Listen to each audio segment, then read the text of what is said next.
এই হচ্ছে AGT live 24/7। This is AGT Live 24/7.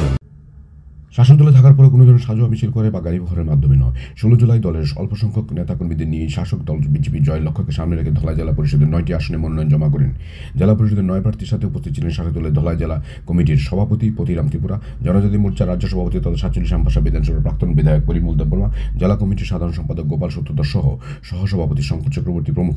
তেমনি আমবাসা ব্লকের 7টি গ্রাম পঞ্চায়েতের 65টি ওয়ার্ড এবং পঞ্চায়েত সমিতির 9টি আসনে এদিন মনোনয়ন জমা করলেন দলের প্রার্থীরা। ধলাই জেলার 3টি ব্লকের 403টি গ্রাম পঞ্চায়েত, 33টি পঞ্চায়েত সমিতি সহ 9টি জেলা পরিষদের আসনে জয়ের ব্যাপারে কোনো ধরনের প্রশ্ন নেই বলে জানান দলের জেলা সভাপতি পতিরাম ত্রিপুরা সহ প্রাক্তন সহকারী জেলা সভাধিপতি অনাদি সরকাররা। এ উপলক্ষে বলতে গিয়ে শাসক দলের নতুন মুখের জেলা পরিষদের প্রার্থী মন্টু মালাকার বলেন,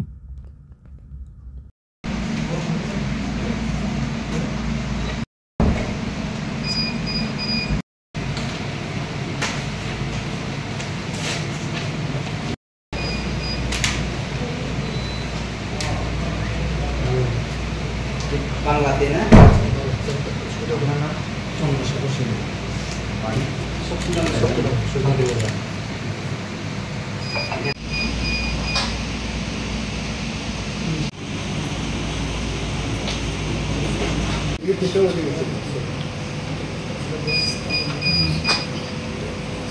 ভাগাভাগি হবে।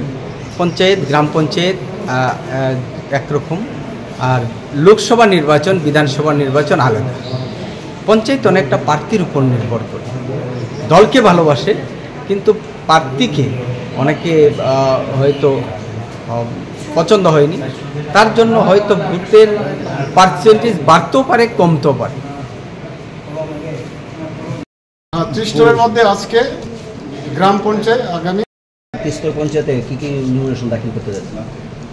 আপনারা বিভিন্ন জায়গায় তাদের বাধাবৃত্তি করছেন এবং বিভিন্ন জায়গায় তাদের প্রার্থীদের আটক করছেন, তাদের শাসক দল বাহিনী তাদেরকে আটক করছে। আপনার কি মতামত? না, এটা অসত্য। যারা নমিনেশন দিয়েছে কিছু দিয়েছে জেলা স্তরে কেন দিতে পারবে না? গতকালকে দিয়েছে। আমরা কি করে দেবে? আসল কথা হচ্ছে ওরা প্রার্থী খুঁজে পাচ্ছে না, মানুষ পাচ্ছে না। এটা তাদের দুর্বলতা, এটাকে আমাদের উপর চাপিয়ে দেওয়া এটা তাদের ব্যাপার। দিতে পারে, আজকেও দিতে, কালকে আগামী সব কটি আসরে বিপুল ভোটে জয়লাভ করব। বিরোধীরা জামানত জব্দ হবে, এটা আগের থেকেই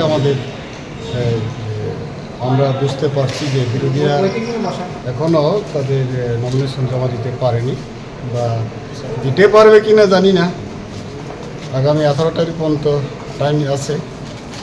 তো আশা রাখছি আমাদের যারা পঞ্চায়েত সমিতি, 3টা পঞ্চায়েত সমিতি আছে এবং 41টি গ্রাম পঞ্চায়েত, 1টি জেলা পরিষদ, সব কতিতে আমরা বিপুল ভোটে জয়লাভ করব এবং আগামী দিনে রাজ্যে এবং জেলার উন্নয়নের জন্য, সামগ্রিক উন্নয়নের জন্য আমরা কাজ করতে পারব। আচ্ছা, সিপিএমের আমি জেলা পরিষদের সহকারী সভাধিপতি ছিলাম। তো জেলা পরিষদের যে 3স্তরীয় পঞ্চায়েত, গ্রাম পঞ্চায়েত, পঞ্চায়েত সমিতি, জেলা পরিষদ, আমাদের ধলাই জেলা পরিষদে আমরা 9 জন প্রার্থী, 3টি ব্লকে। তো আমরা জেলা পরিষদের পক্ষ থেকে মানুষের জন্য, সমাজের জন্য আমরা অনেক কাজ করেছি। প্রত্যেকটা ব্লকে, প্রত্যেকটা গ্রাম পঞ্চায়েতে আমরা জেলা পরিষদের যত সদস্যগণ ছিলাম সবে সম্মিলিতভাবে আমরা কাজ করেছি। এবারও আমরা দল মনোনীত করেছি আমাদেরকে। আমরা দলের যাতে সম্মান থাকে, সম্মান বাঁচে এবং ত্রিপুরা রাজ্যের ধলাই জেলাতে আমরা সবচেয়ে ভালো কাজ করতে পারি, এই আশা আমরা রাখছি। আর যে আমরা এবার বিপুল ভোটে জয়যুক্ত করব।